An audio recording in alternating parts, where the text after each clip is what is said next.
magacaygu waa xasan galeed gabadh isfahanno isku soo dhawaano isku sii fogaano oran jirtay ninka xasan la leeyahay markuu soo istaago niyo soo yar dheera oo su'aalo kulula laakiin idinka waxa la idinku eedeynayaa in aad dadkii shacabka ahaa dhulkii ku haysataan waliba dhul ay iyagu sharci u leeyihiin maxaa sababay arrimaha الله نكون سيدا كل يهي مصر بيبا هذا اللذا قفك وسلوغنا سلقا لقيا اين هروسي سعني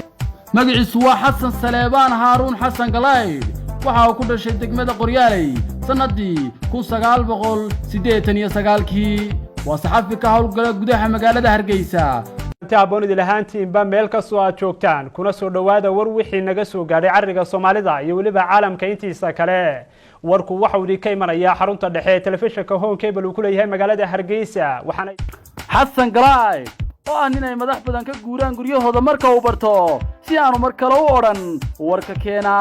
laakiin saacad wasiir anigu waa tagay goobtan bariga Hargeysa ku taala dadkii waxay ku tusayaan waraaqihii oo sharci oo ay sitaan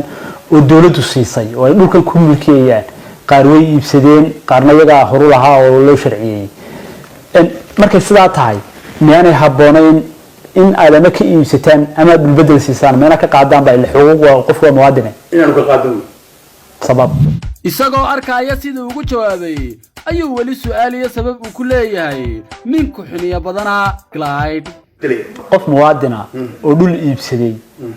oo sifa sharciga ku iibsaday oo sharcigiisa haysta marka aad leedahay waa inaanu ka qaadnaa ma budcad baati meelan dawladda hayn